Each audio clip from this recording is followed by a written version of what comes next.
एक गांव में एक किसान रहता था। उसने अपने खेत में फसल की बुआई कर दी थी। उसी खेत में एक चिड़िया अपना घोंसला बनाकर रहती थी। कुछ दिन बाद उस चिड़िया ने घोंसले में अंडे दिए। अंडों से उसके बच्चे निकल गए। धीरे धीरे उस किसान की फसल भी तैयार हो गई। अब उस किसान की फसल की कटाई का समय आ जाता है। एक दिन किसान खेत में आया और फसल देखते हुए बोलता है, मैं कल कुछ आदमियों को खेत में लेकर आऊंगा और सारी फसल काट कर घर ले जाऊंगा। इस बात को सुनकर चिड़िया के बच्चे बहुत परेशान हो गए और वह आकर अपनी माँ को बताते हैं कि माँ, कल किसान अपनी फसल को काट लेगा, तो हमें तो अब जाना पड़ेगा यहाँ से। तो वह चिड़िया बोलती है, बच्चों तुम रो मत, कल यह फसल नहीं कटेगी। अगले दिन किसान खेत में अकेला ही पहुंच जाता है। वह गांव में बता रहा था कि उसकी फसल तैयार है और उसे मजदूरों की आवश्यकता है, पर कोई भी मजदूर उसकी फसल काटने के लिए तैयार नहीं था और वह खेत में अकेला ही पहुंच जाता है।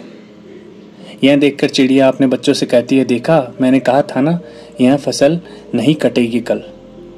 और वही हुआ।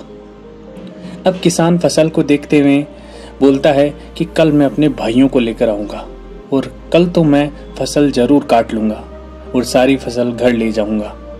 यह सुनकर चिड़िया के बच्चे वापस दुखी हो जाते हैं और अपनी माँ से कहते हैं, माँ, अब तो हमें छोड़कर चले जाना चाहिए। कल वह किसान अपने भाई को लेकर आएगा और यह फसल काट कर जरूर ले जाएगा।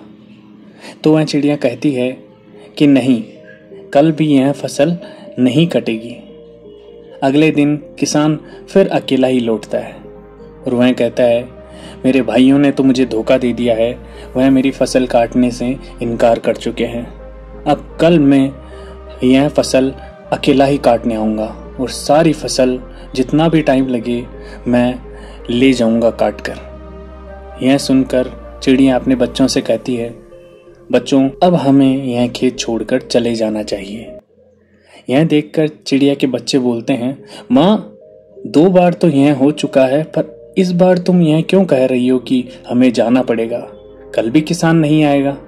तो चिड़िया कहती है, नहीं बच्चों, अब किसान ने यह जिम्मा खुद उठा लिया है।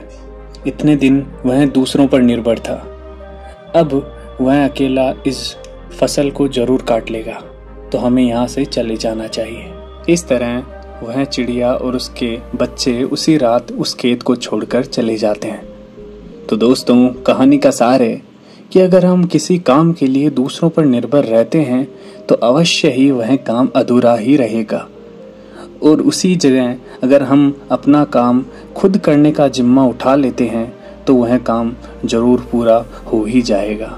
चाहे कितना ही समय लग जाए, लेकिन वह पूरा जरूर होता है। और दोस्तों, अगर आपको स्टोरी पसंद आती है तो प्लीज़ लाइक करें और सब्सक्राइब करना ना भूलें, और आगे की अपडेट्स जानने के लिए प्लीज़ बेल आइकन को ज़रूर प्रेस करें।